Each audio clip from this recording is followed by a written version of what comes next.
झारखंड में अंतिम चरण के चुनाव प्रचार का शोर थमने के साथ ही अब 20 नवंबर को वोटिंग का इंतजार है लोगों को और इस चुनाव के दौरान लगातार कई मुद्दे जो हैं वो जनता के बीच उठते रहे हैं। तो सेफ रहेंगे। अब इस राज में ना कोई बटेगा ना कोई टूटेगा।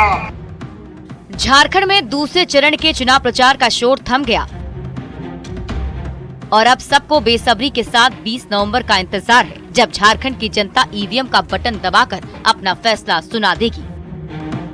पर पूरे चुनाव प्रचार के दौरान बांग्लादेशी घुसपैठियों के मुद्दे पर सियासी घमासान चलता रहा। विपक्षी पार्टी बीजेपी की ओर से चुनाव प्रचार में आए दिग्गज नेताओं ने सत्ताधारी जेएमएम गठबंधन पर बांग्लादेशी घुसपैठ को बढ़ावा देने का आरोप लगाया।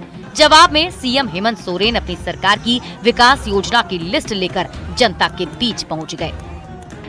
और उसका असर अभी देखने को मिलेगा। आपने गोवा और खाता पैसा से रखा था और 20,000 चला करा था। अभी 9 दिसंबर खोन 19,000 बढ़ाव करते 2,500 बनाव का। बीजेपी की ओर से बांग्लादेशी घुसपैठ को मुद्दा बनाने की कोशिश हुई। जवाब में सत्ताधारी जेएमएम गठबंधन ने बीजेपी के नेतृत्व वाली केंद्र सरकार पर झारखंड की अनदेखी का आरोप लगा दिया। सीएम हेमंत सोरेन मैया सम्मान जैसी योजना को लेकर जनता के बीच पहुंचे। जवाब में बीजेपी गोगो दीदी योजना लेकर पहुंच गई।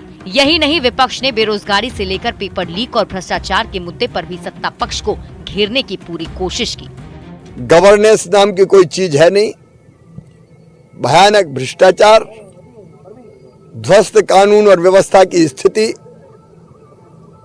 वादा खिलाफी, विदेशी घुसपैठ, बेरोजगार नौजवान, पेपर लीक। पूरे चुनाव प्रचार के दौरान देश भर के दिग्गज नेता झारखंड के गली कूचों की खाक छानते रहे, तो चुनावी घमासान के बीच दोनों गठबंधन की ओर से कई मुद्दे जोर शोर से उछाले जाते रहे। Bureau report, news 18।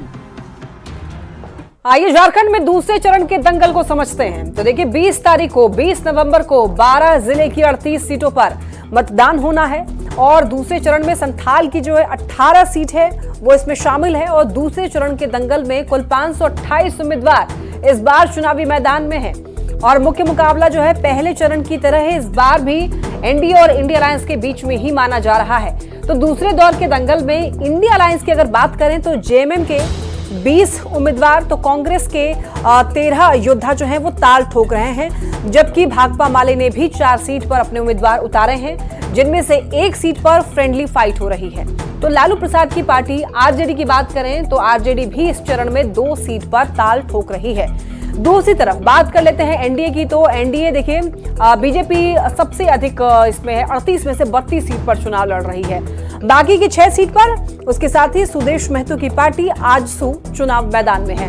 इसके अलावा कई छोटे छोटे दलों ने भी निर्दलीय के तौर पर मुकाबले को बड़ा ही दिलचस्प बनाने की कोशिश की है, पूरी तैयारी की है और कई जगहों पर दोनों गठबंधनों के बागियों ने भी खेल बिगाड़ने की पूरी तैयारी की है और कहते हैं कि झारखंड में सत्ता का रास्ता संथाल के रास्ते से ही जाता है और संथाल परगना प्रमंडल में 6 जिले आते हैं और इस बार बीजेपी संथाल की ज्यादा सीट जीतना चाहती है। हालांकि इधर जेएमएम का लक्ष्य जो है संथाल में दबदबा बनाए रखने का है। तो ऐसे में अब सबकी नजरें 20 तारीख को 20 नवंबर पर टिकी हुई है। उस दिन सुबह 7 बजे से होने वाली वोटिंग पर टिकी हुई है, जब जनता जो है वो अपनी उंगली की ताकत दिखाएगी, यानी कि जनता अपने वोट का दम दिखाएगी। चलिए बढ़ते हैं आगे और बात कर लेते हैं भागलपुर की। तो भागलपुर के नाथनगर मधुसूदनपुर थाना क्षेत्र के महमदपुर में बमनुमा डिब्बा और खोखा मिलने के बाद पुलिस लगातार जांच कर रही है। मामले में जमीन विवाद और आपसी रंजिश की भी बात सामने आ रही है। फिर भी सवाल उठता है, सवाल ये कि भागलपुर में ही बार बार क्यों बम मिल रहा है।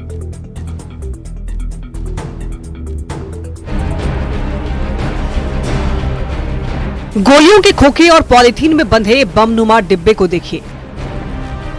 तस्वीरें भागलपुर के नाथनगर की है, वही नाथनगर जहां पहले भी ब्लास्ट हो चुका है।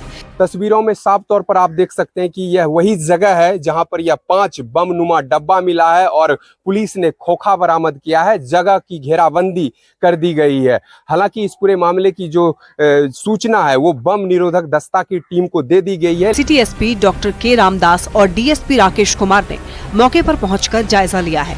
सिटी एसपी ने क्रूड कंट्री मेड बम होने की पुष्टि की है। इसे देखने के मात्र इसमें लग रहा है क्रूड कंट्री मेड बम है। ये कोई पहला मौका नहीं है जब भागलपुर में या भागलपुर नाथनगर में बम मिला हो या बम ब्लास्ट की घटना हुई है। हाल फिलहाल में भागलपुर के हबीबपुर थाना क्षेत्र के खिलाफत नगर में बम धमाका हुआ था, उसमें 8 बच्चे गंभीर रूप से जख्मी हुए थे। इस मामले में भी पुलिस अब तक जांच कर रही है। 2021 में तो नाथनगर स्टेशन के पास रेल पटरी पर डेटोनेटर बम बरामद हुआ, जिसे बाद में बम निरोधक दस्ता ने डिफ्यूज किया। सवाल है कि भागलपुर में बार बार क्यों मिलते हैं बम। न्यूज़ 18 के लिए भागलपुर से विकास कुमार सिंह की रिपोर्ट। तो देखिए, रिपोर्ट आपने देख ली है और भागलपुर में बम मिलने का ये कोई पहला मामला हालांकि नहीं है। भागलपुर में ब्लास्ट की अगर बात करें तो पिछले अगर 2 सालों को देखें तो यहाँ पर 5 बार ब्लास्ट हो चुका है और 18 लोगों की मौत भी हो चुकी है इन ब्लास्ट में। अब जानिए कि कब कब ब्लास्ट की घटनाएं हुई हैं। तो ग्राफिक्स के जरिए आपको बता रहे हैं कि देखिए, भागलपुर में ब्लास्ट की बात करें तो 22 मार्च 2022 की काजवली चौक के पास में ब्लास्ट हुआ और इसमें 15 लोगों की मौत हो गई और 12 से ज्यादा लोग घायल हुए। वहीं अगर 25 जून 2023 की बात कर लें तो यहाँ पर हुसैनाबाद में अब्दुल गनी के घर में ब्लास्ट का मामला सामने आया और इसमें तौसिफ की मौत हो गई। वहीं अगर बात करें 15 जून 2023 की तो नाथनगर के मनोहरपुर में ब्लास्ट और 2 बच्चे इसमें गंभीर रूप से घायल हुए थे। अब देखिए, 13 दिसंबर 2021 की बात कर लेते हैं। नाथनगर के मखदुम शाह दरगाह घाट पर बम ब्लास्ट हुआ जिसमें कि एक बच्चे की मौत की खबर सामने आई थी। वहीं अगर 17 फरवरी 2021 की बात करें तो यहां पर रेलवे स्टेशन के पास में डेटोनेटर बम बरामद हुआ था और उसके बाद बम निरोधक दस्ते ने बम को डिफ्यूज किया था। तो ऐसे में आप जानते हैं कि कहां-कहां आसानी से बारूद मिल जाता है। देखिए, शेखपुरा, नवादा, झरिया और पाकुड़ ये वो जगह हैं जहां पर बहुत ही आसानी से बारूद मिल जाता है।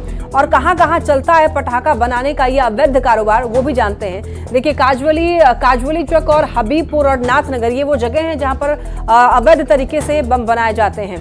अब देखिए, क्यों फल फूल रहा है बम बनाने का ये काला कारोबार, इसको समझते हैं। तो देखिए, दरअसल होता क्या है कि पुलिस मामलों को हल्के में लेती है और घटना के कुछ दिनों के बाद लोग भूल भी जाते हैं और कुछ दिनों के बाद जांच की फाइलें भी बंद हो जाती हैं। आरोपियों के खिलाफ कड़ी कार्रवाई नहीं हो पाती है, जिसकी वजह से ऐसे मामले लगातार सामने आते रहते हैं और इस पर रोक नहीं लग पाती है।